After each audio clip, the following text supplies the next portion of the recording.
What a sad day today, as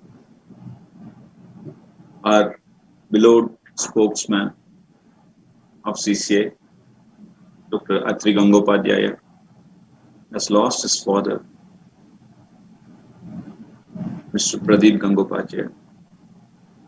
It's really a sad day to our all CCA members because Atri is very close to us.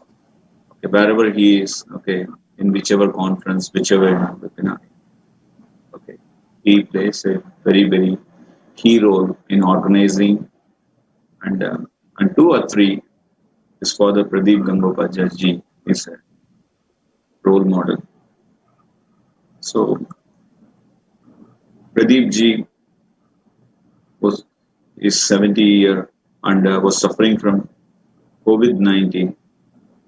He is left by his wife Srimati Purvi Gangopadhyay and son Dr. Atri and Mr. Akka Gangopadhyay. Late Sri Pradeep ji was by profession a very famous advocate and was known for his honesty across Ranchi and Jharkhand. Dr. N.H. Krishna has sent his message and he mentioned if there is no water in the well, what can we expect in the pot? Sri Pradeep ji was treasure of talent and same is reflected in Dr. Atri as well. Late Sri Pradeep ji was multi-talented. He was a Bengal writer, novelist, and used to write drama and compose poems. He has on his name four books on poem in Bengali and one book on law. He founded a cultural club which is 30 years ago in Ranchi with name Sparta, where various cultural activities and competitions like quiz, singing, etc. were conducted for the past 3 decades. We as a CCA family is standing with our colleague Dr. Atri and pray to God for Sri Pradeep ji's soul to reach and merge with God. So at this moment, let us mourn for his loss, and then on behalf of CCI, I express my sincere condolences to Dr. Atri and his family members. Let's be silent for till I announce 1 minute.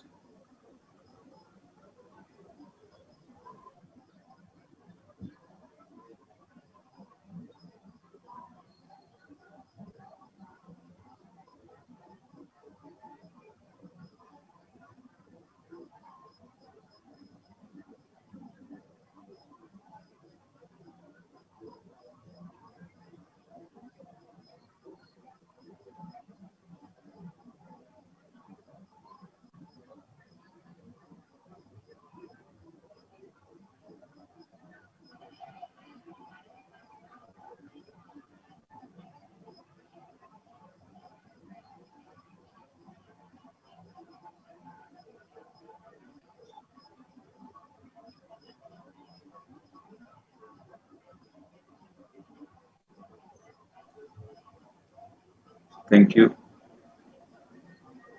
Over to Dr. Rajesh Swarnakar for further proceedings. Antos Lisma.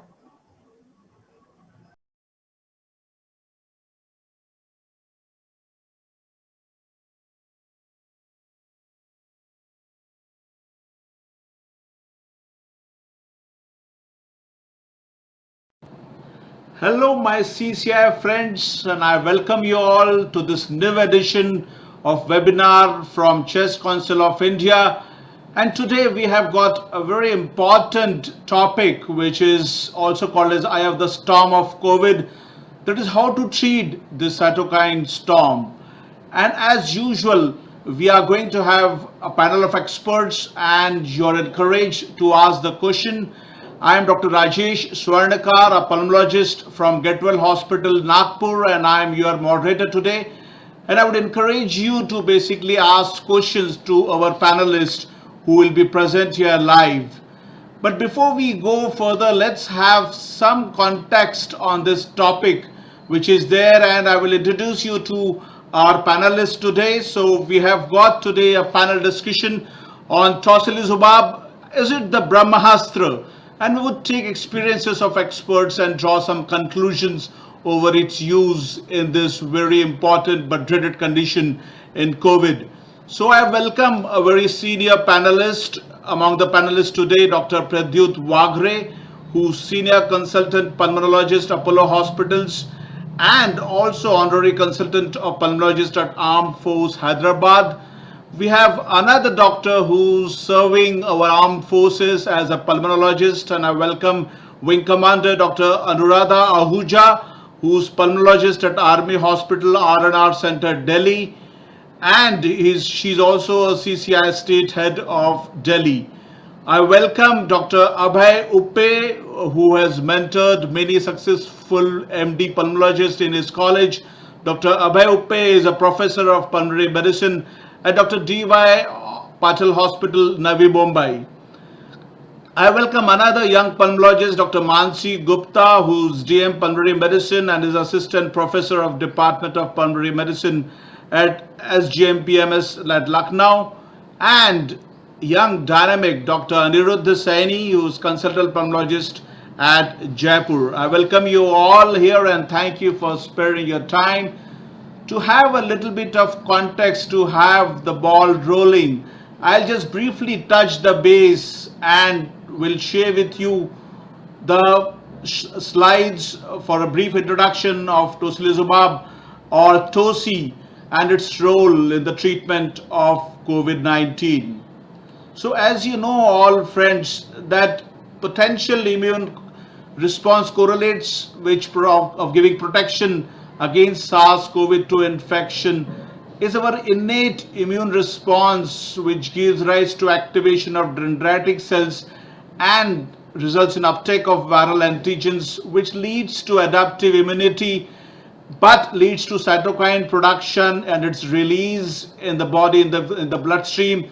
There is a regulation of inflammation which kills the infected cells which has been infected by the virions, and subsequently leads to induction of antibodies, which gives rise to an immune memory which lasts for months to years.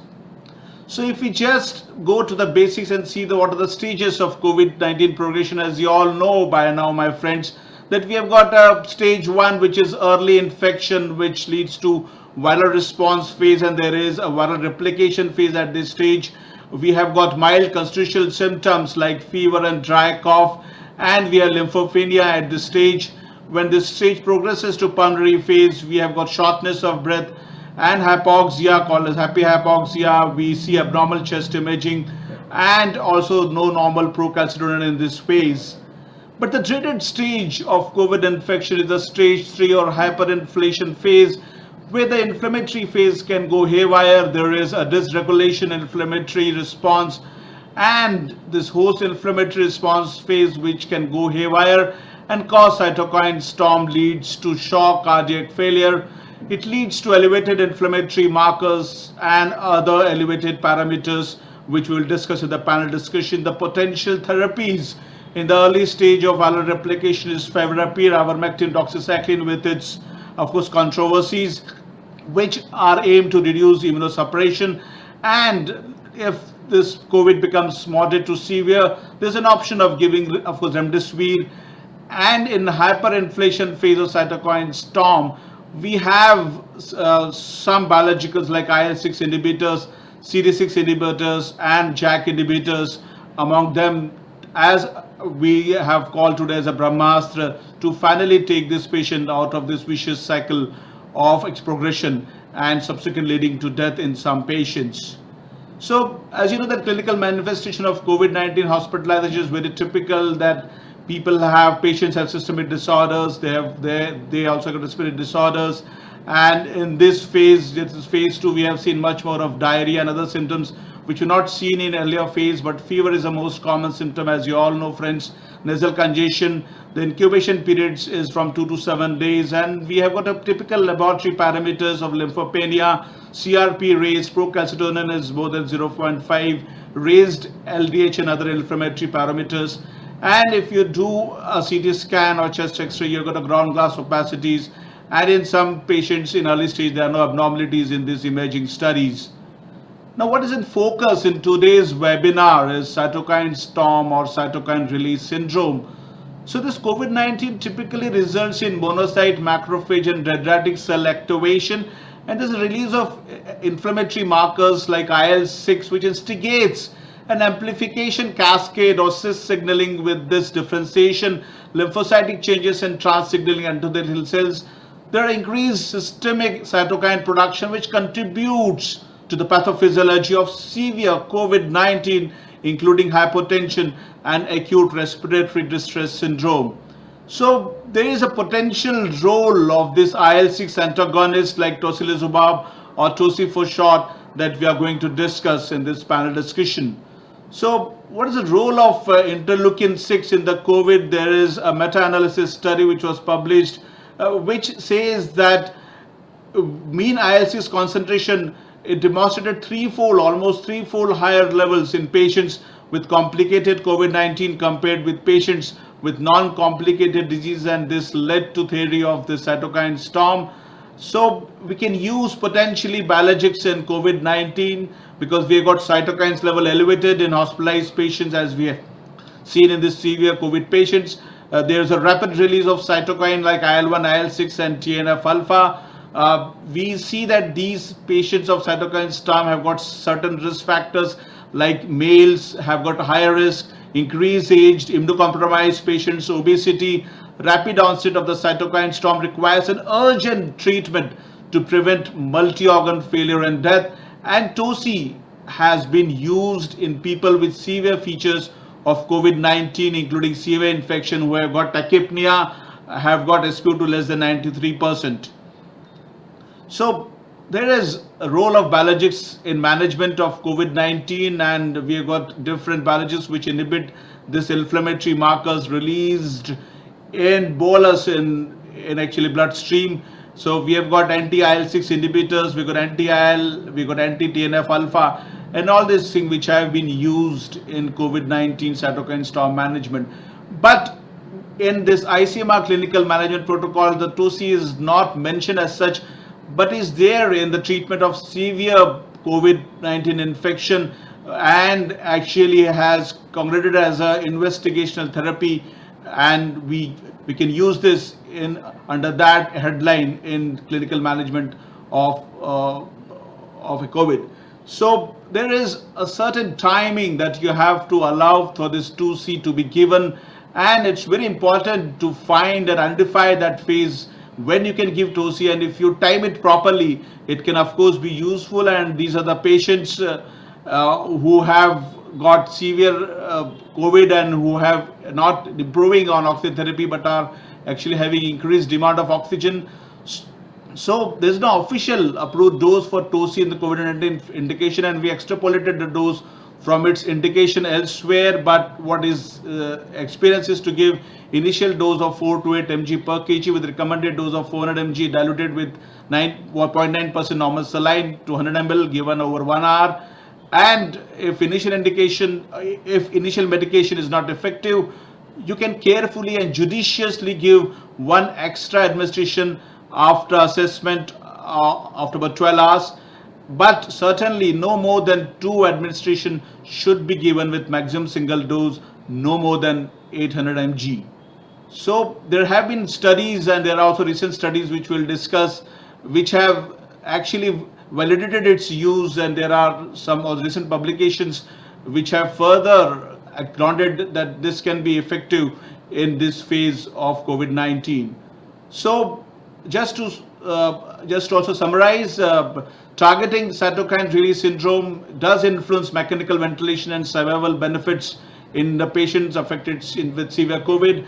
There is improved survival clinical outcomes in patients requiring mechanical ventilation in severe and critical patients. Repeated doses recommended in critically ill patients with elevated IL-6, and reduced time to clinical improvement has been observed in these patients who have been treated with like Tosilek medication. There is a reduced risk of invasive mechanical ventilation or death in patients with severe COVID-19 pneumonia. There is a reduced duration of vasopressor support in severe disease, and early treatment has positive impact on mortality rate.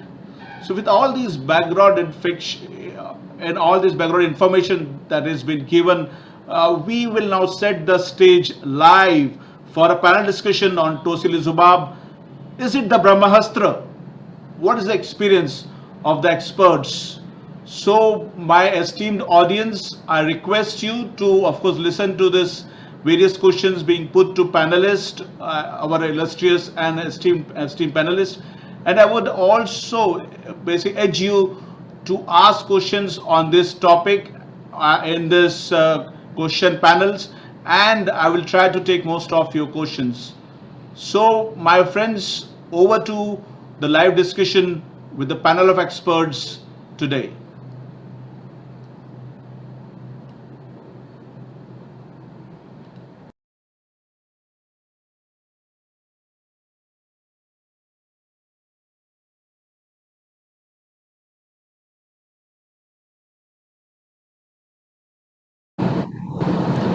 Okay, Fred. So let's start actually answer this thing questions, and we'll first go to Aniruddha to ask about hyperinflammatory stage, and if we can define what is the cytokine storm that we have been also discussing in this COVID, whether it was seen in some other disease also, or if this has been seen first time in this COVID. So Aniruddha. Good evening, sir. Am I audible? Yes. Yes, sir. So the exact definition still we cannot arrive on this cytokine storm. Only the proposals which are being done. The exact definition of cytokine release syndrome has been established earlier itself, which was seen in case of SARS-CoV and MERS-CoV, and also it was seen in some cases of patients of leukemia which were treated with linear T cell therapy.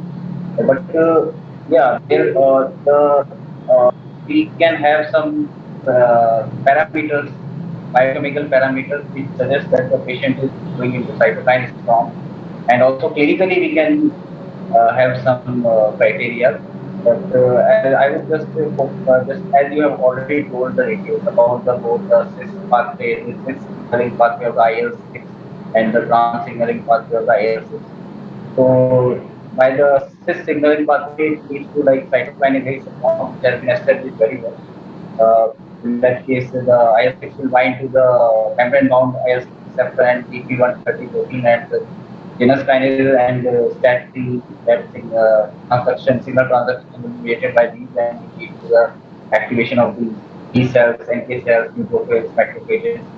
So that's clear. But in this case, particularly when we are talking about SARS-CoV-2, I think this trans signaling pathway is more important. Like everybody knows, even a layman knows that coronavirus, Yes. SARS-CoV-2 will gain entry by ACE2 receptor into the cells, and it can lead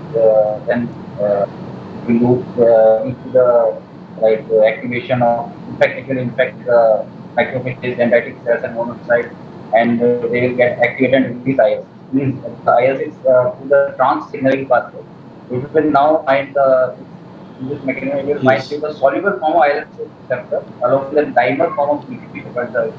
Aniruddha, is there any reason that only why some patients have got this and not others get it? So is there any theory behind it, Dr. Pradyut? Do you have anything to say why it happens? So we see in only some patients of this cytokine storm, otherwise some people just do not get it. So is there any reason for that, Dr. Pradyut? Actually, they say that once this coronavirus 19, it enters the cell through the ACE2 receptors that we are all aware of. And these ACE2 receptors are predominantly located in the cardiopulmonary tissue and also in the hematopoietic cells, especially our monocytes, macrophages, and we also note that this affects the dendritic cells, as you have shown in one of the slides. What happens is that in these people who are more prone to develop the cytokine storm, these three cells they produce interleukin 6, and this goes through the cis and the trans form of the pathways. In the cis path, it bounds to the membrane-bound IL-6 receptor, what is called as MIL-6R. In the trans, it binds to the soluble IL-6R. By binding to this through that cis pathway, it affects predominantly the immune system, which comprises the innate as well as the autoimmune system. Comprising the B cells and the T cells, especially the T lymphocytes. That's the reason, and because it affects the dendritic cells, the dendritic cell activity is reduced, so there is apoptosis of the T cells occurring, resulting in the lymphopenia, which is a marker of severe sepsis in these people. Similarly, through the trans pathway, it affects the vascular endothelial growth factor, increasing the permeability of the vascular cell, the epithelial cells, which is the cause for hypotension, and they're going into ARDS. So this is the predominant mechanism of how this IL-6 causes worsening of the patient's condition. And we are aware that in patients who are in severe COVID, like ARDS or requiring high amounts of oxygen, it is the IL-6 levels which are elevated. And not only IL-6 also is known to drive the C-reactive protein, which is more commonly done because it is much cheaper and easily available when compared to the IL-6. So that is the rationale of this IL-6 in COVID-19 storm. And Dr. Mansi, once we have the cytokine storm, what are the parameters that we should look for when you have patient and whom, of course, we will identify that, of course, these are elevated, and is there any specific or there's some conglomerate of parameters that you look into? So as has been already told, am I audible? Yeah. Yes. So as has been told that it's kind of an dysregulated host immune response. So it can be basically, elevated firing of own immune response. So clinically, if we talk about it, it can be manifested in just the constitutional symptoms that the patient is having. So most cases, patients would have a exaggerated febrile response, which is going on. And amongst the lab markers, because it's actually related to the firing of innate immunity. So there are leads to upregulation of the cytokines and the chemokines, and all these markers can be measured in the blood. And IL-1, IL-6 and TNF alpha, all these markers are elevated. Many more are there actually. So these markers are manifested, and one of the important markers that we are all used to doing, we should know that IL-6 is actually responsible for regulating the production of CRP. So what we are measuring CRP as a marker of inflammation is again the response is upregulated by IL-6 levels. The other marker we are very fond of doing in COVID, and people are aware of it, is ferritin. Again, hyperferritinemia is also linked to this upgraded level of immune response. So this is another marker, and again, IL-6 has a big role to play, because ultimately, when we talk of innate immunity, we are talking of macrophages and dendritic cells. So all these markers are actually related to hyperactivation of macrophages. And for ferritin per se, it has been seen that CD163 positive macrophages are responsible for ferritinemia. So this is how we are monitoring through labs. And the third is organ dysfunction. So one of the most common organs which we are obviously concerned with is development of ARDS. So CRS will manifest in that. But not just that, it will also start manifesting in other organs, like hepatic enzyme elevation could be a sign, or maybe acute kidney injury, and many other things. Even cytopenias can set in early. So we have seen many patients who don't have lung involvement, but they come with fever and pancytopenia. Again, it could be a marker of a cytokine syndrome. Which would be the one parameter that you would really define? Because in many of the places IL-6 cannot be measured, and there's some erratic lab reports we have found ourselves. So IL-6 has to be also carefully. Also what kind of specimen has to be sampled. It has to be sent to the lab. So if you can tell that about that IL-6 or. So actually, I would be disappointing many people here that I've been managing without doing IL-6 for the last 1.5 years. We are not doing IL-6 levels in our center at all. I discourage people from getting it done. Because for me, if I am getting other two markers, CRP and ferritin, and I am closely following up things, then I don't need to get it. In fact, it unnecessarily brings panic into the clinical Correct. management, which is not really required. And the So, recovery trial, yeah. And also yeah. recovery trial has only used one, I think, parameter, that is CRP, that I wanted to tell, and it Yes, should be so- more than 75. That is only one parameter that was actually given in the trial, and they were randomized on that basis. So that's what we are following also. Yeah. Yes. Anuradha, if you can tell us what happens, in fact, what are its effects once it happens, and if we don't check it. Anuradha, you're on mute. Anuradha, you have to unmute, yes, yeah. Yes, I did it. So, as we've just seen that Dr. Anirudh and Dr. Pradyut and Mansi has also elaborated on how the IL-6 comes into a picture and how anti-IL-6 therapy can help elevate this cytokine syndrome. So, what happens here that once this cis and trans signaling is there, the lymphocytes and the innate immunity which comes into action, and a lot of cytokines are produced. These cytokines which are there, which have been shown here, I'll just share a slide which you also had shown. So if you see this, can you see the slide? Yeah, we can. So there are a lot of these cytokines which are produced, which increase TH. There is differentiation of the TH cells, then there is CD8 plus cytotoxic cells, then there is VEGF, then macrophage, monocyte chemoattractant proteins, then IL-8, IL-6, and all these things which are there, the cytokines which are released, they cause increased vascular permeability, they increase the monocyte recruitment, there is more of inflammatory neutrophils which are coming inside, there is vascular leak which is happening. And if you see the other organs where there is because the involvement, there is other chemicals which are also increased in the body. Because of those things, there is increased lung involvement, there are critical care events like sepsis, shock, ARDS, multi-organ dysfunction syndrome, patient goes into respiratory failures. There are micro and macro thrombotic manifestations in the form of pulmonary thromboembolism, strokes, mesenteric occlusions, and DVTs. So the multitude of symptoms which are there, exaggerated, and Mansi also told the clinical manifestation how it can present with increased hypoxias, increasing fever, which are the cyanoquinons for probably the cytokine release syndrome coming into picture and starting to affect the body. So these are all the effects which are there, and the basic thing is again the cytokines which are produced by these coronavirus through the cis and the trans signaling. And Dr. Pradyut, is it only IL-6 or even other also IL-1 and TNF? They also play some role, or they are not, or they're very important? So what's the theory gathering around this IL-6? Not only IL-6, because IL-6, IL-1, TNF alpha, other parameters also play a role, but IL-6 has been predominantly found to be elevated in these patients. And as the earliest speaker, Dr. Mansi Gupta, has said, we also routinely don't do the IL-6.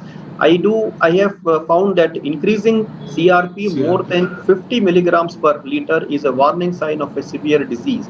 In fact, if my patient has more than 50 milligrams with requiring more and more of oxygen support, and in spite of being a steroid, then I think that he is a candidate for anti-IL-6 therapy. So also other thing I found is increasing ferritin and low albumin, as this slide also mentioned. We do that as a clinical marker and see, we have found that patients who are having persistently low albumin, in addition to the raised markers, they fare very badly. And we have also seen that if they have elevated ferritin and IL-6, their mortality and morbidity is very high. And hence, we'll have to use also biologics in the management of COVID. And there was a phase when Tosi was not available. In fact, it happened, I think, all over India, and we had just sudden spurge of biologics like adalimumab and Bevacizumab and Etonercept and Efluximab. People have used everything. So I would like to tell you what I would like to ask you basically what you also did. In fact, I didn't use much of them. In fact, so I don't have much experience. I'm quite a conservative physician. But I'd like to ask you from you, all of you, that is there any other biologic that has been used? I think there was some paper, I think, which was just mentioning Bevacizumab, role in that. But other than that, I didn't find any of these things. So I'll have to ask everybody of you if you have just managed with some other biologists, or then what are the biologists which can be used in COVID, starting from Mansi, Dr. Mansi. Sir, I would be on your side, because my experience also is more or less limited to Tosi, but we have started this baricitinib. We have just started using recently in moderate cases. But one thing is very clear: if we have seen the pathway that has been given for this development of CRS, so see, IL-6 is the primary signaling chain which is starting. So Tosi is probably the first thing that you can give and check the further immune pathway. I mean, beyond that, the JAK-STAT pathway or the MAP kinase pathway, they're all the signaling pathways activated further by IL-6. So when we are using baricitinib, we are actually further specifying to JAK-STAT pathway. So I'm not very sure that how much. In fact, I'm a strong propagator for use of steroids actually in the right doses and right time, even going for pulse steroids, because I feel that's the broadest spectrum of anti-inflammatory, and targeting more and more specific pathways from my end, I think would not serve much of a purpose. So I would also leave this to other people who have tried bevacizumab. I don't know. Dr. Abhay?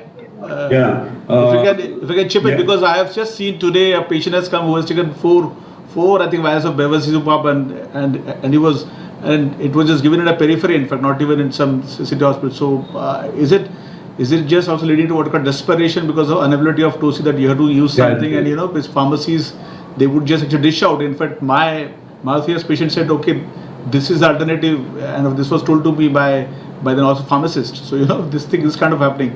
Do you have that? Basically, we have used only recently in only one patient, that is bevacizumab, that is 7.5 milligram per kg body weight. And because the Tosi was not available, since past 1 month, tocilizumab is not there at all. In fact, I feel that is good that Tosi is not available, because I've seen rampantly used in the first wave. I have seen people using 4 tocilizumab, and the patient later on develops various complications. So bevacizumab we have used in only one patient right now, and but didn't find any difference in the patient after receiving the drug. The second is itolizumab we have used in the first wave. Again, that time also Tosi was not available, so it was used in the dose of 1.6 milligram per kg body weight. Only one dosage was given, and the result was okay. Means no much miracle happened after giving itolizumab. In fact, Tosi was much of the better choice in this all of these groups. We have after discussing in the CCI group itself with Vishweswaran and other people, I got the confidence to use baricitinib. So baricitinib we have used in 3 patients in the 4 milligram BD dose for a period of 7 days. People use in the dose of 4 milligram OD for 7 days also, or 10 days also. That was 1 month back when we started using it along with the combination of remdesivir. The results were good. I mean, most of the patients got discharged, and there was less complications. Nobody had any secondary bacterial infection. But again, since past 1 month, it suddenly disappeared. I mean, Delhi is not. We are not able to contact any pharmaceutical persons. Again, it is suddenly disappeared. It is not there. So again, since past 2-3 weeks, we have started using tofacitinib. That is 5 milligram BD dose. Some people say 10 milligram BD dose for a period of 10 days.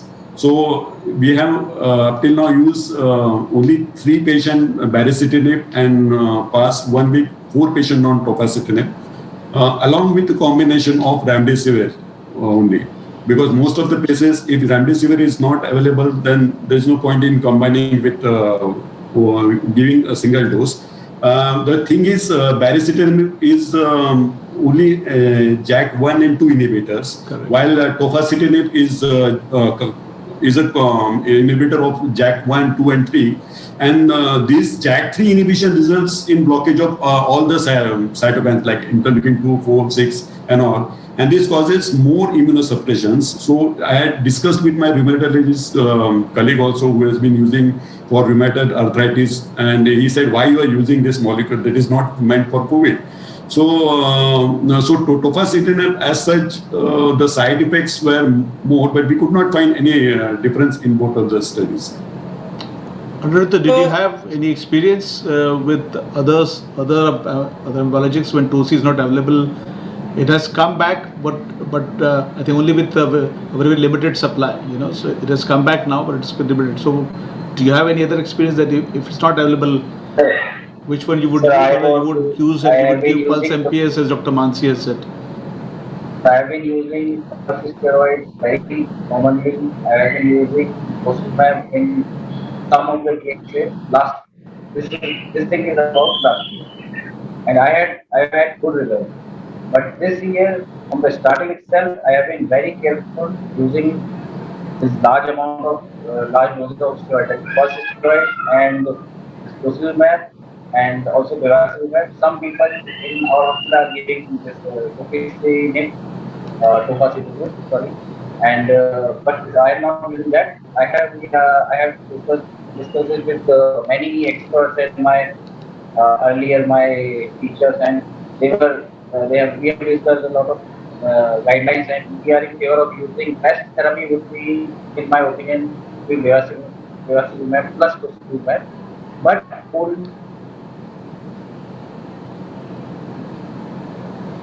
I think Anuruddha, we have lost his voice. There is some problem connection. Anuradha, can you dwell upon that? I mean, do you have some? Yeah, sorry, I my word was. The best therapy would be, I think, would be Bevacizumab plus Tocilizumab, as shown in the Bangladesh study, and Bevacizumab has better results than Tocilizumab. And the steroid therapy, which gives guideline also says that don't use more than 2 milligram per kg body weight of the patient. So that I'm also in favor of that. These all things, people will just earlier we used to just do the IL-6 level and procalcitonin level, and if procalcitonin was in normal range, we used to start these therapies. But now this time I am considering the sputum, gram stain culture, QH count, urine protein. The patient should not have any focus on infection, because I have had this year some very bad activity. Yeah, so we'll come to that question again, Anuruddha. So, Anuradha, do you have? Yeah, Dr. Rajesh. So there is this DRDO hospital that we have, Sardar Vallabhbhai famous, which is there at the IGIF. There people are trying this baricitinib, and the results are going to come soon. That we'll be able to tell you a little more. But what they're doing is, again, in these moderate to severe cases, along with the steroids. So let's see. So most of the studies which were there, they hadn't combined it with steroids, but this one, which is they are using it because probably people don't want to spare the steroid. So everybody has more experience, and everybody's shown good response with the steroids. So you can't just not give unethical sort of, to not give steroids to the people and then use it. So let's see. And also there are many institutes in Delhi who are using this tofacitinib, but I agree with Dr. Abhay in saying that because of its pan inhibition of the JAKs, so the side effects are bound to be there. And infection is one part of it. And I think we should be more careful and watchful. And if the patient is actually improving in it, just because you don't have anything, use the drug, I'm not in favor of that. Okay, thank you, Dr. Anuradha. And also, a last word from, I think, Dr. Pradyut about these biologics which are being used, and how do you compare with them, or you should only stick to TOSI and should not venture into these? What's your wisdom words? Sir, our experience is more with TOSI, as you've told. Yeah. More than that, what I feel is it is the timing when you start. That is more important, we feel, rather than the different types of biologics to use. So I can see one question in the audience. They are saying whether if you can use it after 2 to 3 weeks. That is a question from Dr. Tanuja Manohar from Nagpur, and she's asking if you can use it in 3rd or 4th week. Actually, the Tocilizumab should be initially when it came, it was said that those patients whose oxygen requirements are high, or who are on mechanical ventilation, or who are on high respiratory support, they should be used. But now what we are finding is even that a patient who is on hypoxia, taking oxygen, but his need for oxygen requirements are increasing in spite of being on steroids, and is admitted in the ICU for just 24 to 48 hours window period. That is the time when I think you should start the IL-6 inhibitors, and then we will get the better response. And even the risk of secondary infections are found to be less if you started early on rather than waiting and then starting in the later on in the disease. So I think early starting, the moment you feel that your patient is requiring more oxygen requirements, his inflammatory markers are rising in spite of being on dexamethasone or whatever other steroid is there, that is the right time to start this drug. So I think all of us we are so conservative. So we have to. All of us have got a lot of experience with, of course, TOSI, but of course we have to have some more. I think information about others, and Etracept has been used and other thing is used. But I think we need to wait for. So Dr. Rajesh, I just want to add just one thing here, that the tocilizumab, once the cytokine storm has happened and it's fulminant, that is not the time to use this TOSI. You are expecting it to come, and you know that the markers are there. You have a clinical manifestation of patients going into it. Your hypoxia is worsening, and I would say that even if I'm also Mansi's in agreement with Mansi's thing, that I also believe in giving a pulse in case the person is actually worsening on. I don't wait for long. It's giving me indication that's going to go into cytokine. I give pulse. And then once this pulse is given, and then within 24 hours, I should make a decision of giving TOSI or not. So once you know that the person is not improved, this is the time, along with the steroids you give. My point is that once a person goes into storm, then it is of not much of use.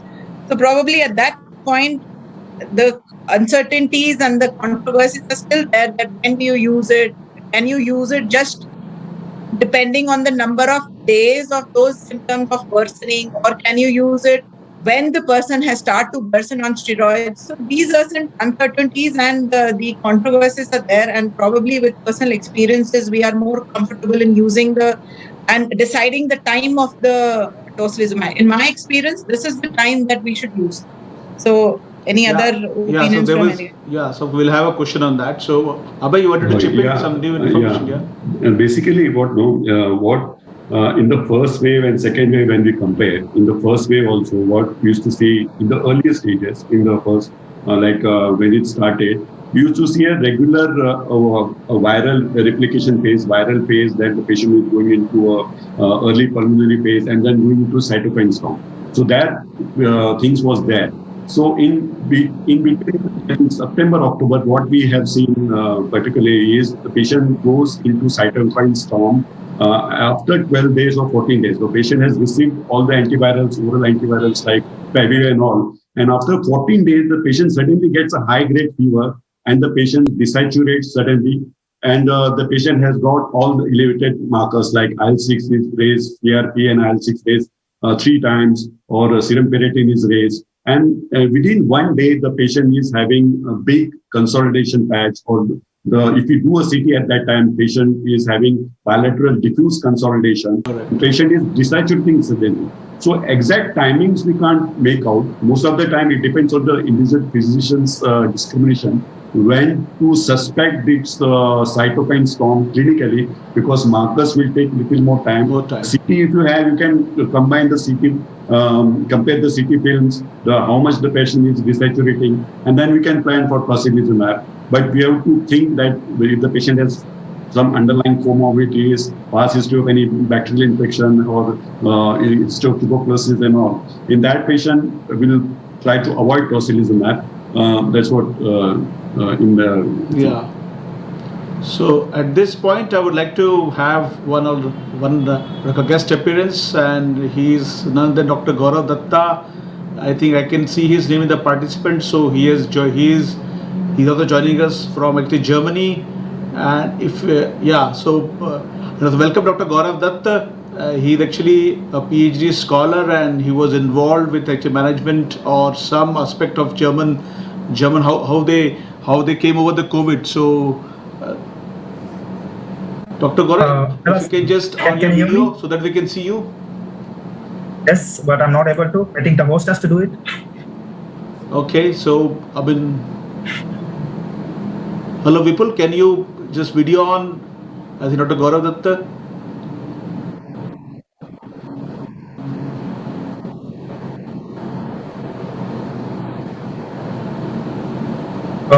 Can you try again? Yeah, you are now visible. Hi, Gaurav. So we can see you and welcome. And Yeah. it's been a pleasure that you're just joining us from Germany. You must be in your office, I was told.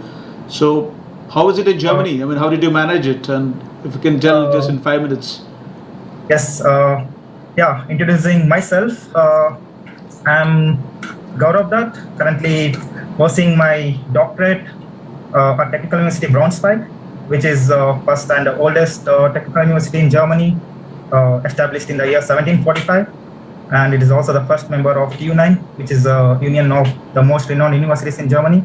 Okay. And I've been living in Germany for past 8 years now.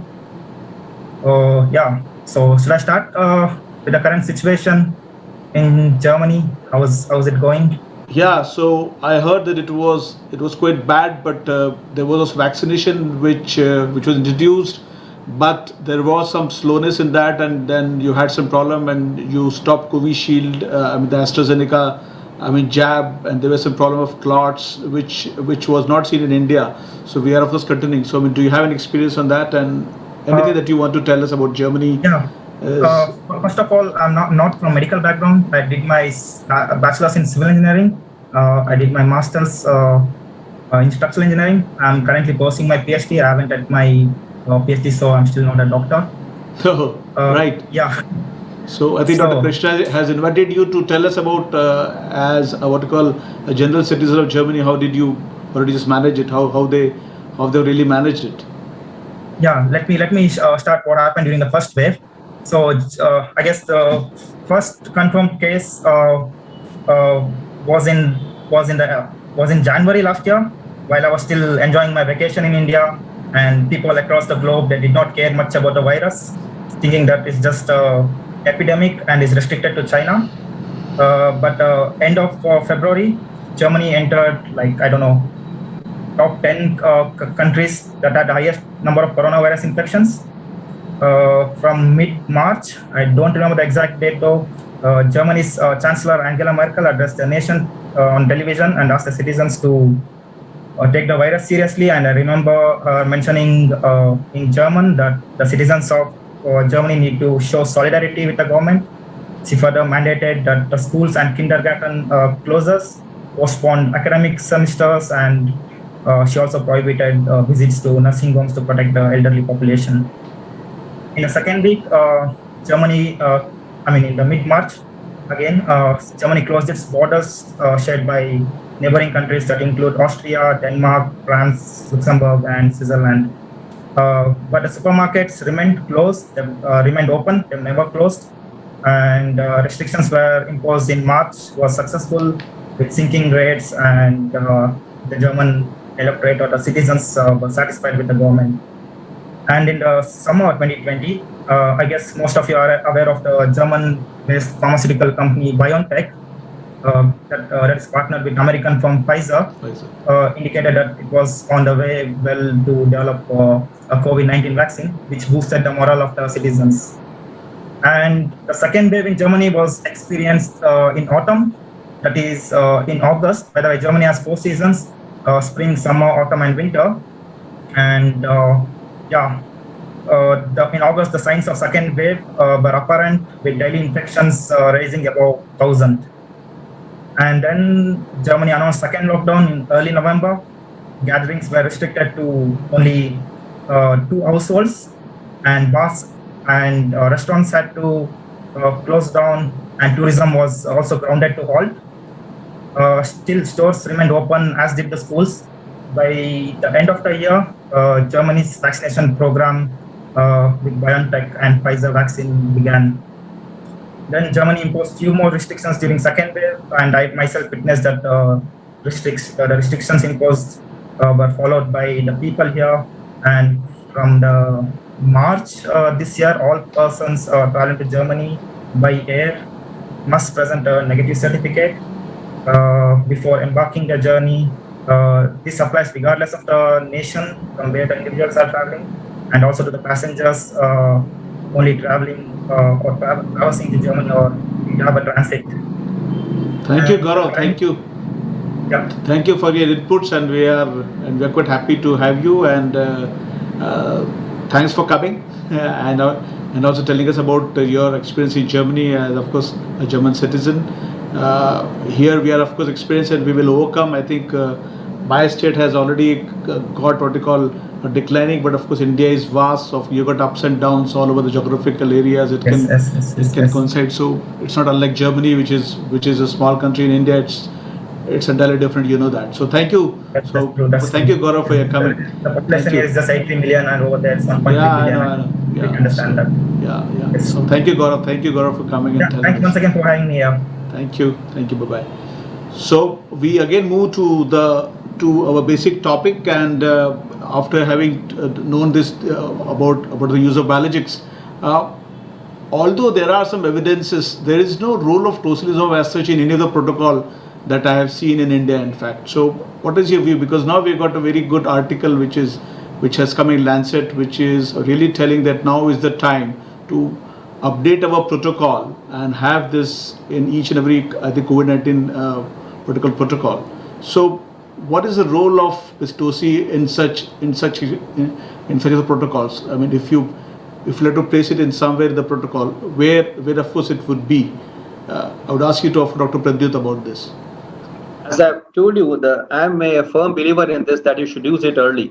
I will again reiterate that if my patient has entered the ICU or ICU-like setup in my hospital within 24 hours of his entry to the hospital, or if he is not maintaining his oxygen saturation, requiring higher and higher oxygen or some sort of respiratory support, in spite of being on dexamethasone or other steroids, and his markers continue to remain high. By markers, I don't mean IL-6 alone, I mean the CRP, the ferritin, the LDH, etc., the D-dimer. When these are elevated, and if his oxygen requirement is increasing, I will not wait till the end to give tocilizumab. If he is needing more of oxygen in spite of steroids, then this is the time I again reiterate that you should start this drug to get the best response out of it. Of course, I will rule out any active infections present there. I will rule out a tuberculosis. I will do a procalcitonin and see that any bacterial infection is not there, and then I will start this drug. But I think I will start it in this window period to get the maximum response. Thank you, Dr. Abhay. Which of course actually will be the ideal patients for this Toci, in fact. So who and when to use? So of course he's also dwelled upon that. But then if you can specify in that protocol that of course these are the patients who should be given Toci 100%.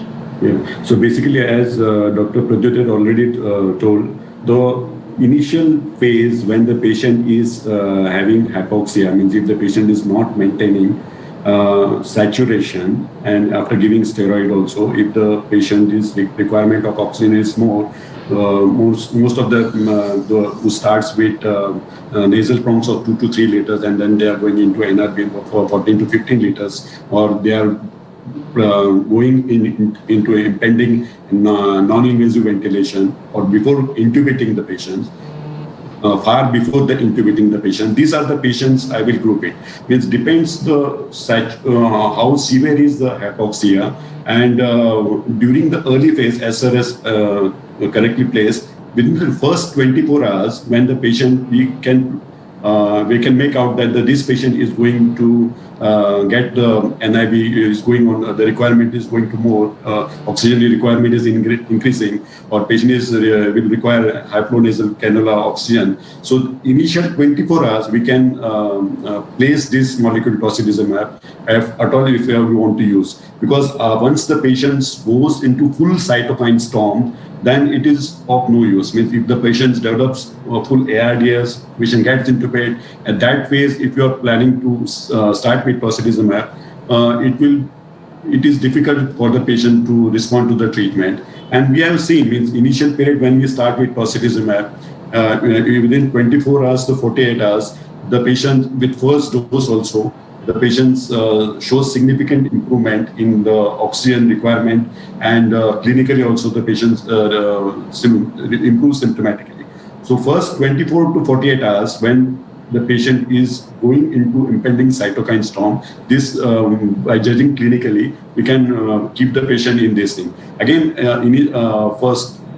before also I told that we can't predict which patient will go into cytokine storm at what stage. Means we have seen in the second wave, the patient is going into cytokine storm after 3 or 4 days also. Means patient is okay, absolutely fine, 3 days of fever, and the third day patient gets a high-grade fever, and then suddenly patient desaturates. So that we can presume that by looking clinically also that the patient is landing between cytokine storm. So these phase after third day or fourth day also, we can place tocilizumab in this patient. And also they should also show some of the response to also what called steroids, because that's a caveat that has been given in this recovery trial, that they should show some response to steroids. Those who are not responding, they are not the candidates for TOSI. What are your views, Dr. Pradyut? Is it true? The thing is that they should show me some kind of response to steroids. Yes, I think I agree. Even practically, we don't start TOSI directly bypassing the steroid. We start the steroids, and if in spite of steroids, if he is requiring higher amount of steroid and still he is getting hypoxic, then that the time when I start and add on the TOSI in addition to the steroids. So yes, I think it's not a drug to bypass the steroids. And Abhay, what would be the dose that you would use? One injection, 2 injections? What are your criteria to have another injection? What do you see in patients when you want to repeat the dose? Yeah, basically minimum is better. That's what I feel. If you are giving 8 milligram per kg body weight for average weight person, we can give 400 milligram in the infusion for a period of 2 to 3 hours, and then we can just wait and observe. No need to repeat again. If the patient is clinically improving, then we can just wait and observe. So see, whatever studies has been done in the past, they have given always tocilizumab with steroid. Nobody has given tocilizumab alone. So because the studies always show that they are improving when they are combined with steroids, of course low dose steroids. So now what we have seen is those who have this, most of the places they receive pulse dose of steroids, like they are getting 250 milligram, 500 milligram, in some places 1 gram also. So these persons, if you are giving a pulse dose of steroid of 1 gram already for 3-4 days, if you are adding tocilizumab again, it will cause more immunosuppressions. So what I feel, if the patient is on minimum dose of steroids, like if you are giving dexamethasone 6, or if a patient is on methylprednisolone of 40 milligram BD, and if the patient doesn't improve within 2 days, then we can place these patients on tocilizumab. And then we'll see the trials result, how they compared it. Yeah, so that was my next question to you, Dr. Abhay, that what evidence we have till now. We had some very few patients trial till now, what we call Covacta, Impacta, and also Remdeta trials. But now we've got a big data which has now come from the recovery, in which they had some 4,000 plus patients in that trial recovery, which has just come, and it has really changed the way that you think, and maybe it has led to our thought that is it the Brahmastra? So what is actually also the clinical evidence? Yeah, Basically, we'll see first. I'll be brief. So basically, we'll compare the Covacta and Impacta trial that was started initially. Both the trials were randomized, prospective, double-blind trials. And if we compare between these two trials, like Covacta and Impacta, where they had selected patients, those on the moderate patients, mild to moderate patients, those who are not, they presume that this patient will not require NIV or ventilator support. So these patients, those who are going in from mild to moderate, this patient was selected. That was the Impacta. They had given 8 milligram dose with combination of steroid. And the result, if you see the 28 or 30-day mortality, if you see that with tocilizumab group, it was 10.4%, while with placebo, it was 8.6%. And the primary endpoint was also good with Impacta, because the more patients got discharged before 28 days. While Covacta, they selected the population that they had already severe, they are going into severe COVID, and they were on the verge of getting intubated or getting on NIV support. and these patients were not given along with tocilizumab, they were not combined with steroids. So the results were not that good as compared to Impacta, and the 28 or 30-day mortality was 19.7% and 19.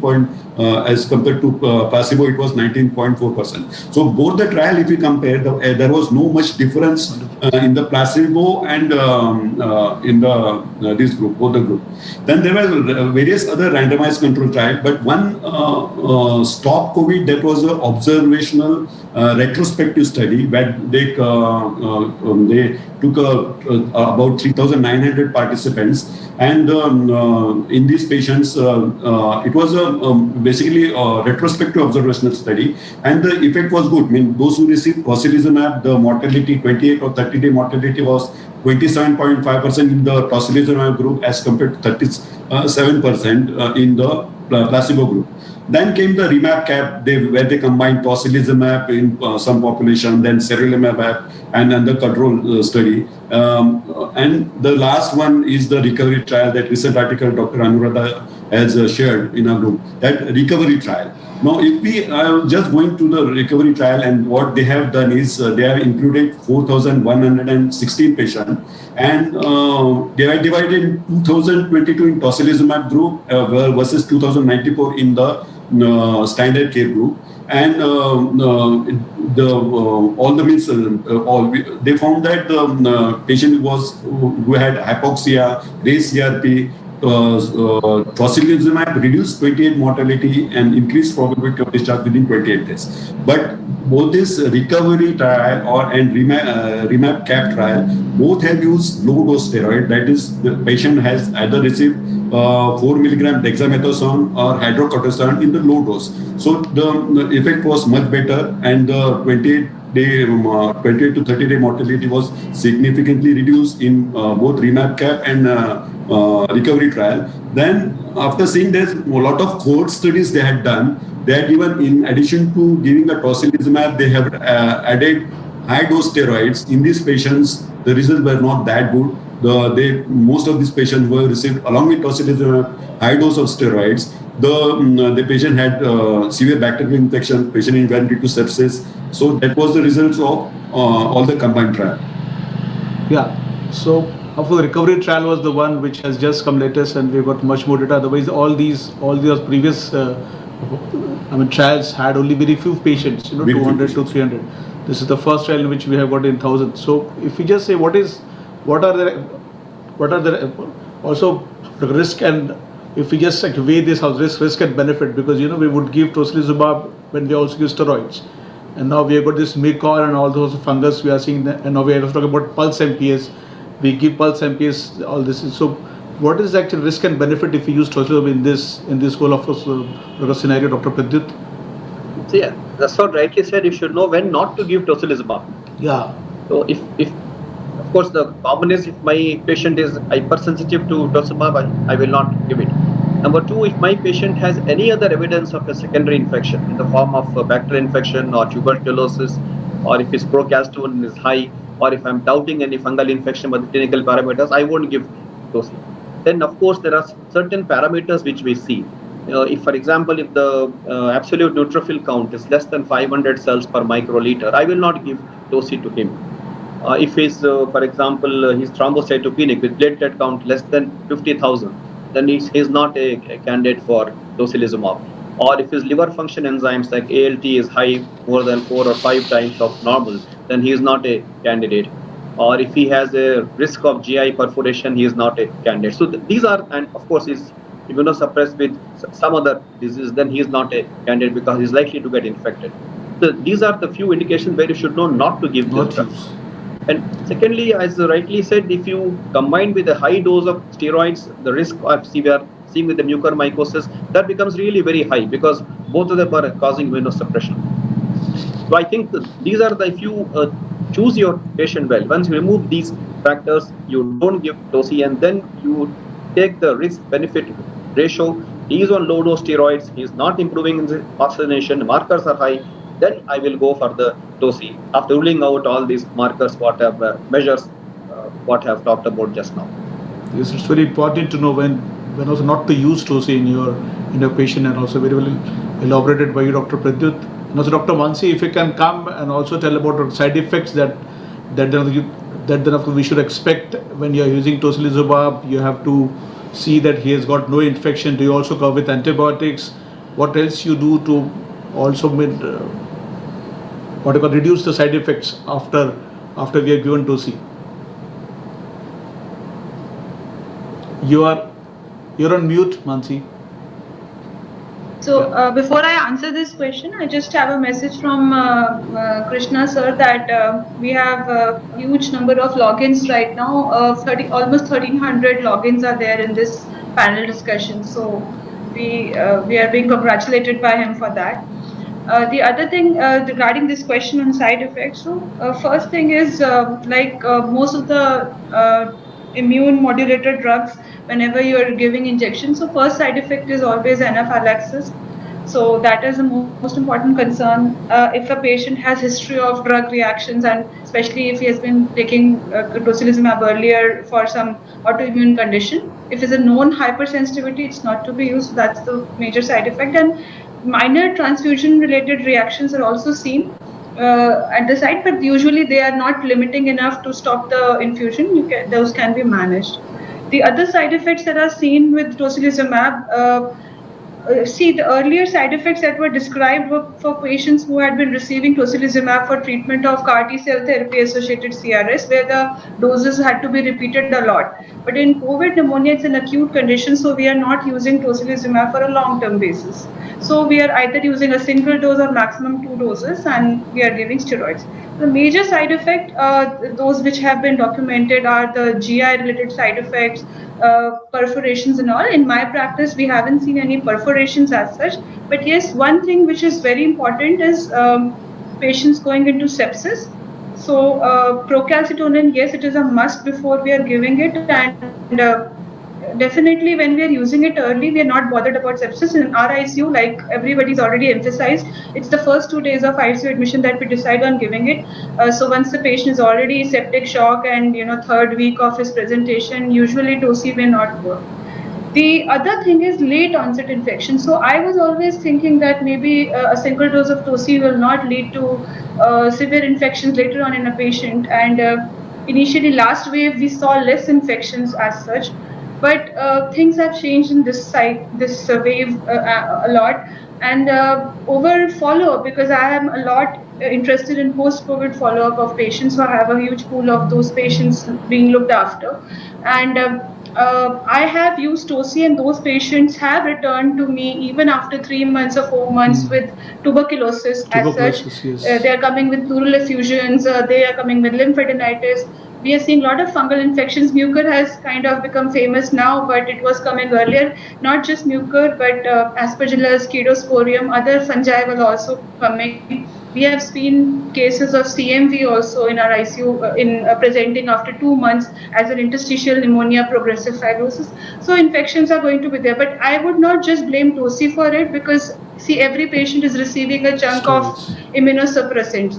So, and plus, one important thing I want to put across is that we have not maybe mentioned in our seminar, the panel discussion is, I have seen diabetes as the most important culprit. Yeah. So even if we are using multiple immunosuppression, I've given, I'll just quote one case per se, because she's a family friend.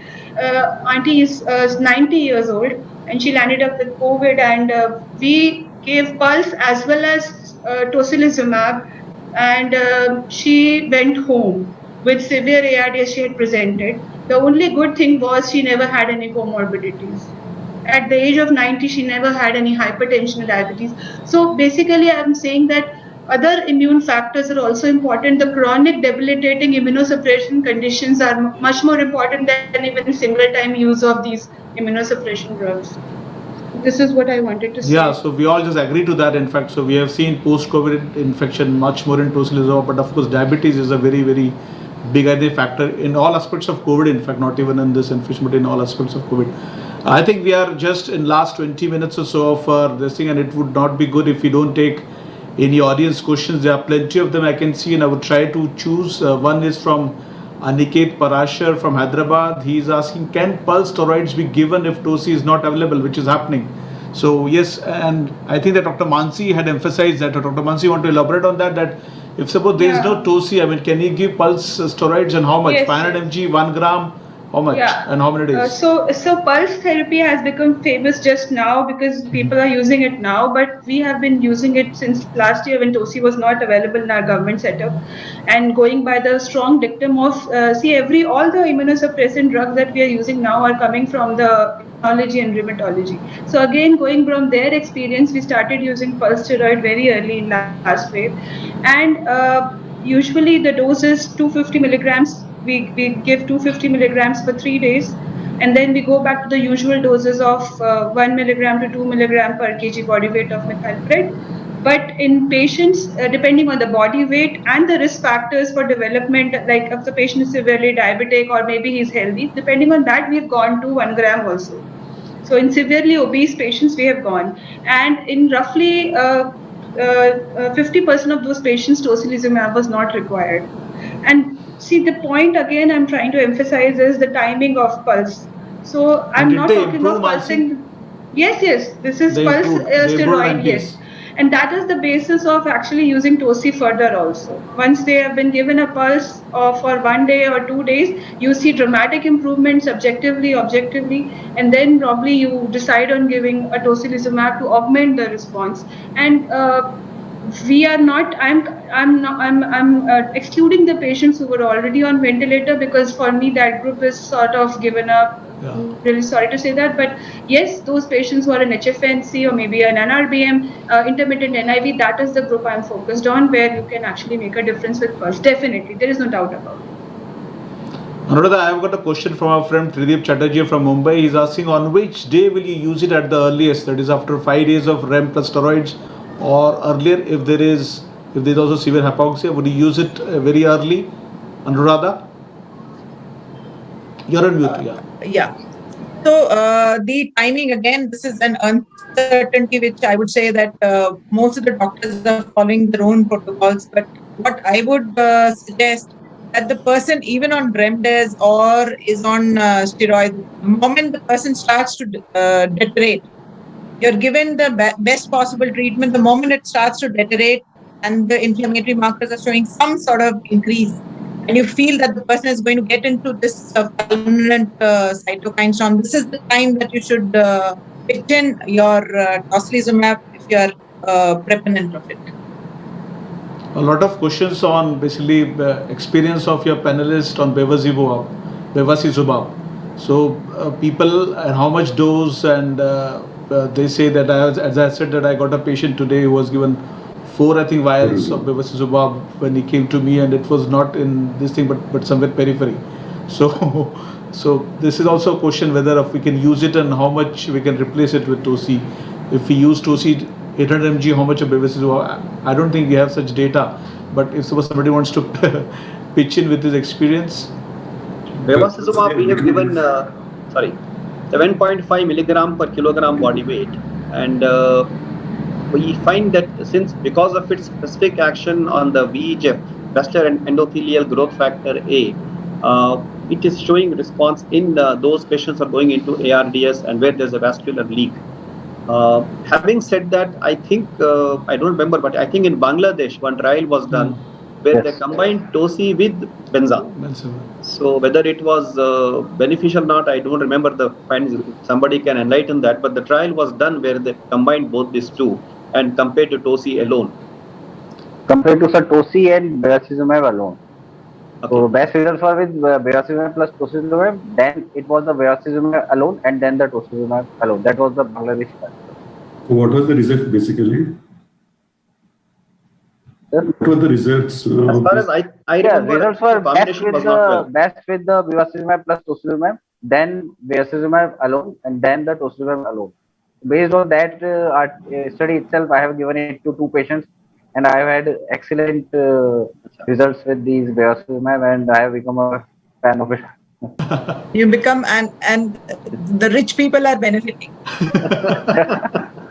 True. So the thing is, I just want want to add on to here, but I don't know, maybe I have lack of knowledge, but I don't know why bevacizumab should be compared to tocilizumab. Yeah, So correct. the mode of action of both It's different. drugs are very different. You can't compare those two. One is anti-IL-6, one is only anti-VEGF.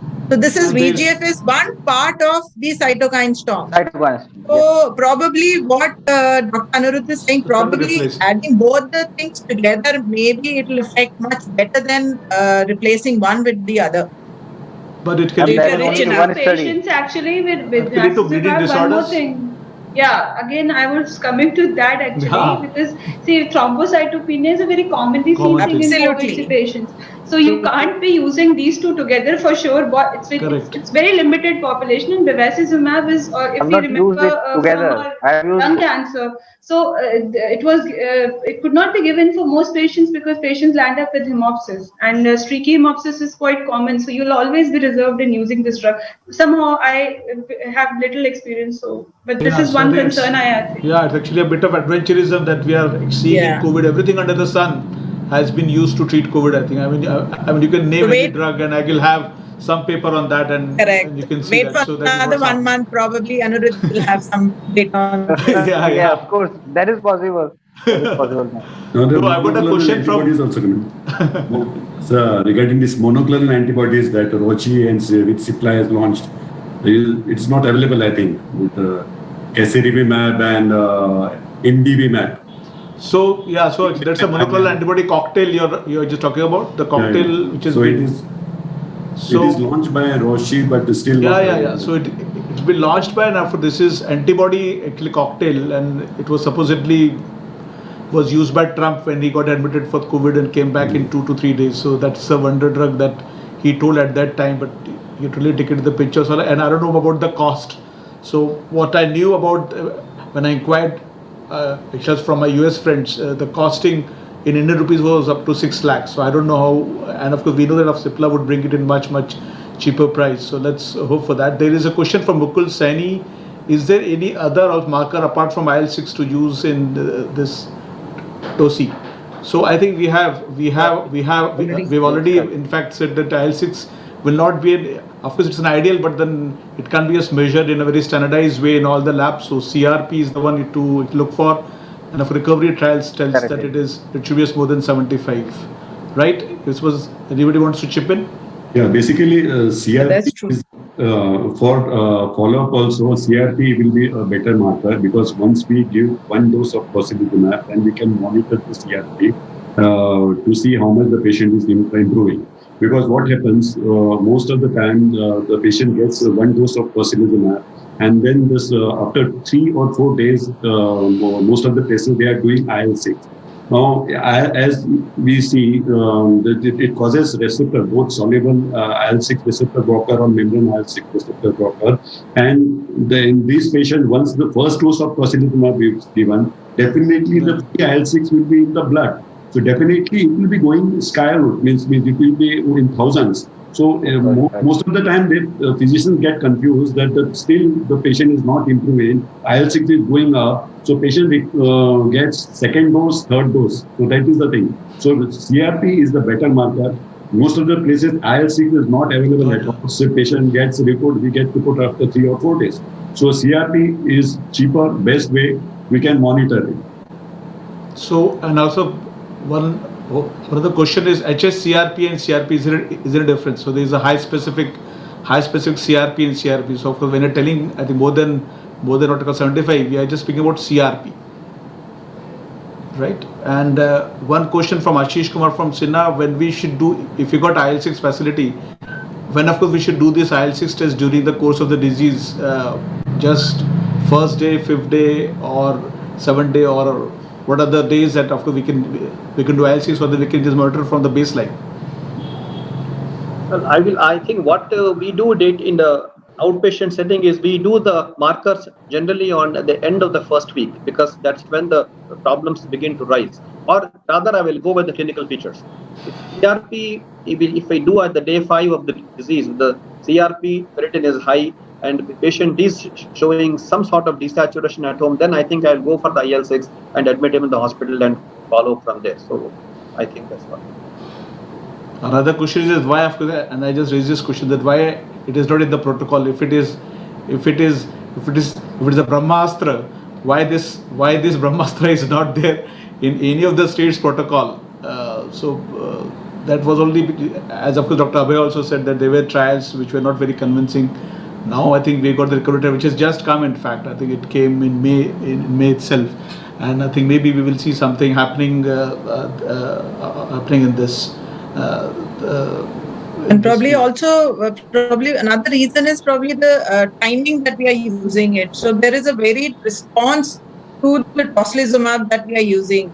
If somebody is using at the correct time or maybe using it later just out of desperation, so the results would definitely vary and your outcomes will also definitely vary. So probably that must be another reason that it's still not found place, very convincing place, and maybe it is coming soon. As such, we are very happy to change our guidelines every 2 to 3 days. Even yes, so I think we are expecting another one soon because of this trial report that has come. And there is one, and now we are also talking about the third wave, and we are just saying that I think children will be affected by it. So there is actually a relevant question from somebody from Bihar, and he's asking toci can be used in pediatric patients or not. Sanjay Verma from Bihar. So Not do you have any data on toci? I don't think it has been, because it's got an emergency authorization, and all emergency authorizations are above 18 years. As a rule. So all the trials has been done on in the adults only, not in the pediatric population. I think, sir, the better question is it needed? Needed in children? Yeah. So pediatric populations, they are less. Valid question because because a good option in case it can be used, because this is what we are seeing, that the pediatric population are getting more complications. Already in second wave, I think Maharashtra has has seen a lot of pediatric population having the complications. Even Delhi is Delhi is also getting these pediatric populations with complications, getting admitted in hospitals with hypoxia and all. So a valid question, but maybe like we get vaccines now for the pediatric population, so maybe something comes up with this also. And there's a question again what I have seen is they are undiagnosed juvenile diabetes. After COVID, they have suddenly increased. They have landed up into diabetic ketoacidosis. So most of the patients, they are coming with DK. Juvenile diabetes patients, they were not diagnosed before, and after COVID, they developed suddenly hyperglycemia. That is one thing we can see. And our friend Tedib is again asking that, do you mean that we should not give Baronet before toci, as trials are there for its use along with remdesivir, which will be in the first 7 days? So do you have any comment whether we should give this baricitinib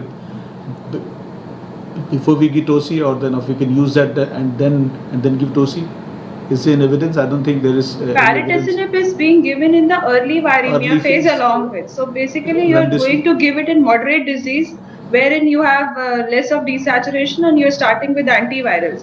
But most probably the idea is to not allow the patient to land up with this. So though maybe the group doesn't need tocilizumab, that's what we are actually going to see, because the study shows that these patients don't land up with severe hypoxemia and the ICU stays lessened and stuff like that. So baricitinib is given only to prevent the cytokines in moderate disease.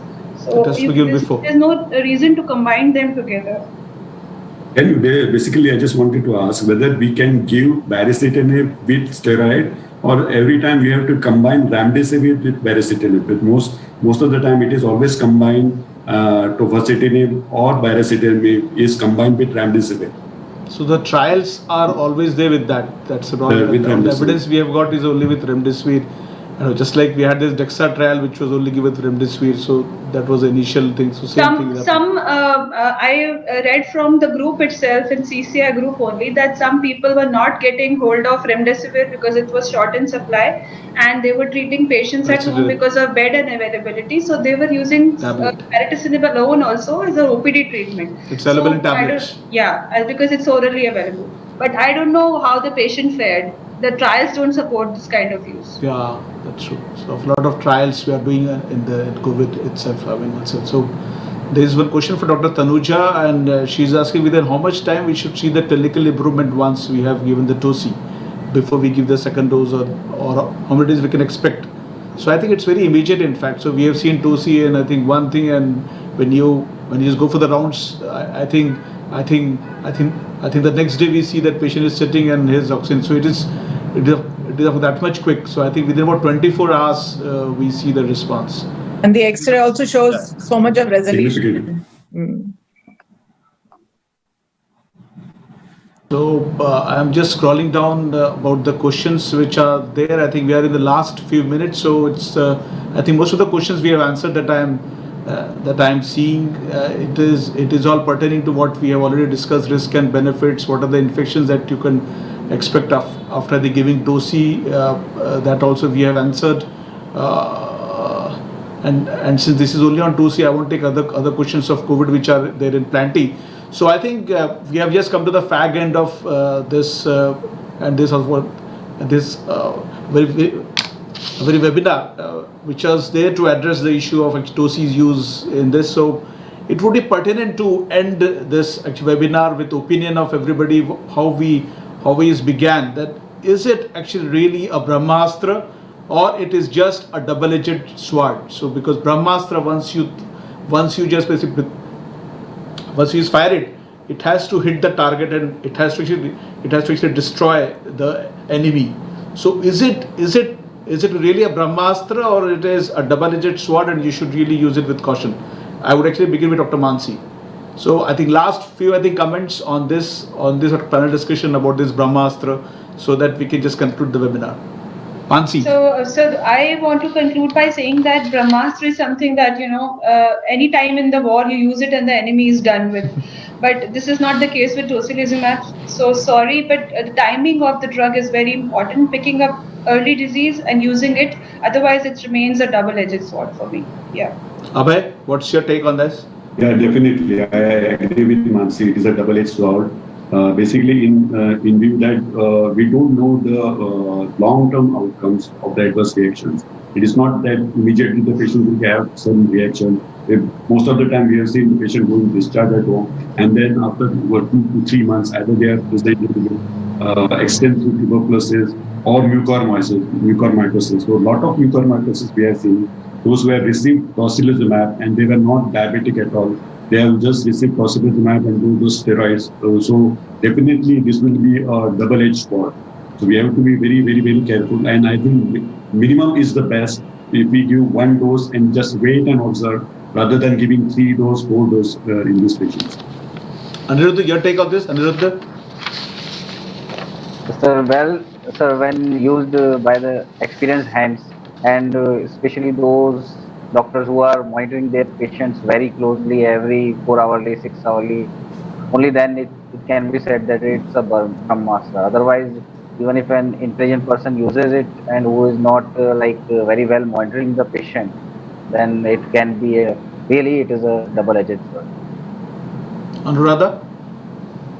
So the same reply from my side also, that Brahmastra, I don't know, but then it is a very good option once you have nothing in your hand, when the person is, hypoxic and gasping for breath, and you want to do something for the person. And double-edged sword, I have little different this thing, because not all of them that we have seen go into this kind of negative response, not the response, the side effects of tocilizumab.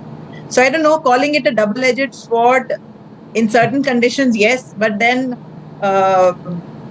double-edged sword will give it a little derogatory so I think annotation to tocilizumab. So I would restrict myself from. So I think that we'll go to Dr. Pradyut for his final words of wisdom. I will use a small quote here. Yeah. I will say baldness is like opportunity. If you don't grab it, it keeps on receding. So if you don't give the tocilizumab at the right time, then the benefits keeps on receding. So I think it's a Brahmastra if used at the right time, but not right much patient, right time, miss the bus. right dose. Yeah. So I think that would be the takeaway takeaway message for home, that it should be used in at the right time for the right patient. I think it can be used as actually also a Brahmastra. Otherwise, it can be also be a double-edged sword. Thank you all. In fact, all of you to be here. I have got question here, if you Sure. can allow me. I have seen 2 case reports, and one of the doctors from Vijayawada using piroxicam sublingually 20 milligrams, and he has shown that the oxygen levels are improved and patients are not needing oxygen. I have no experience with this. Anybody, any idea, anywhere? Because it's a very cheap drug, oral drug, and has anybody any experience with it? So I have not had the experience, but this discussion was there in a lot of groups where, I hope not. So this discussion was there in a lot of groups where they've seen. Then I went to the studies and the in vitro studies which were done for these various molecules. Out of this one, piroxicam, because of its anti-inflammatory properties, along with some sort of antiviral properties, it was there. But then it fell very, very below even azithromycin for that matter. So then I don't think so that this is just probably some anti-inflammatory myalgia and all, patient must be feeling better, but no. One last question. It is a very controversial sort of a thing, but then a question which is there in my mind, which I thought that I would ask the experts here.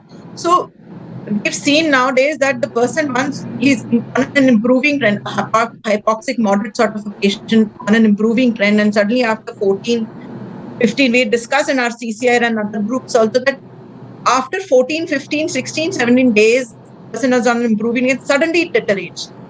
You see, there are many causes for deterioration, but you rule out the vascular phenomena, you rule out secondary infections, you rule out the fungal infections, whatever, these kind of infection, and then you finally turn into another sort of cytokine storm where you see all the inflammatory markers have again risen.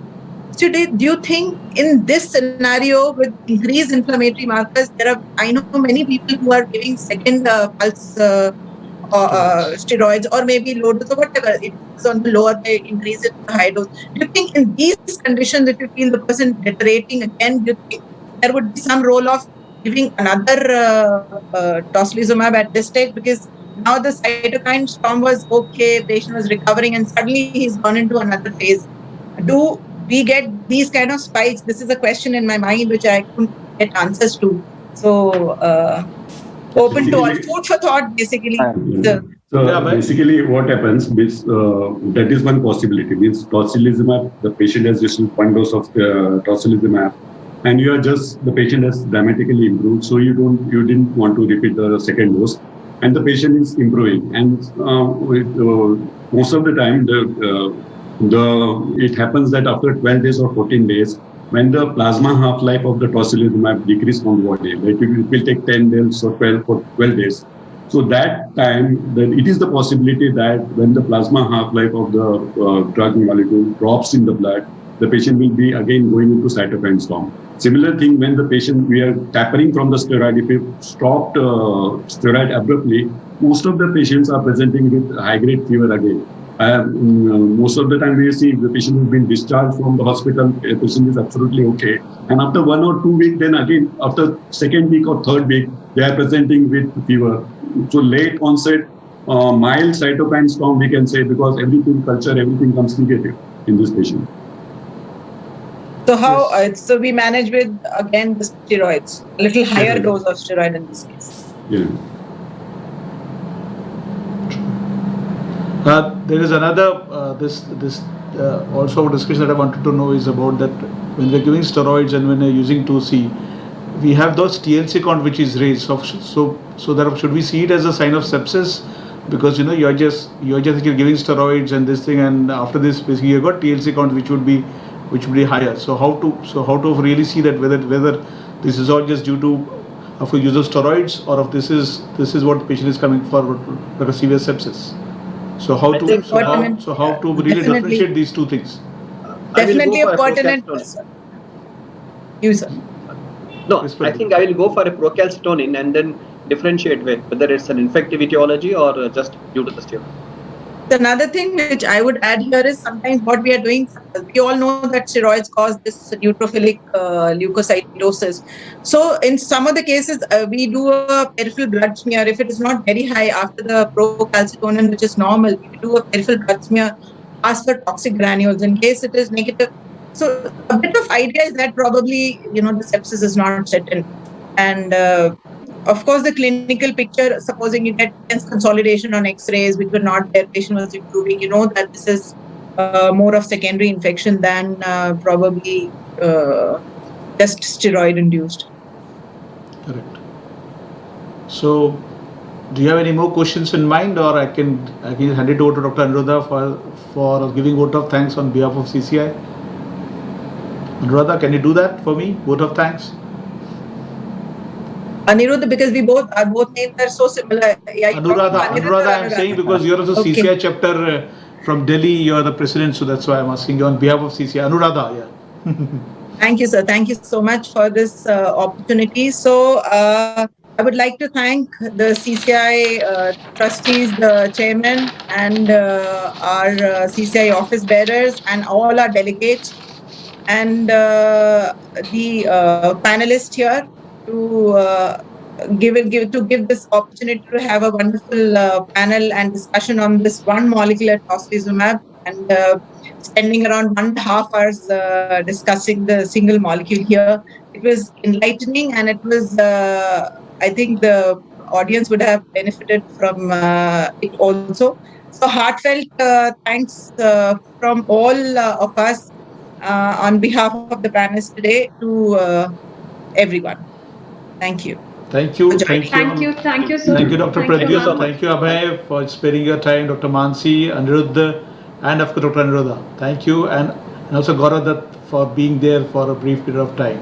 Thank you very much, and thank you, Bhau, and also Dr. Krishna. I'm also thankful to him, and stay safe, and bye bye, and see you soon. Bye.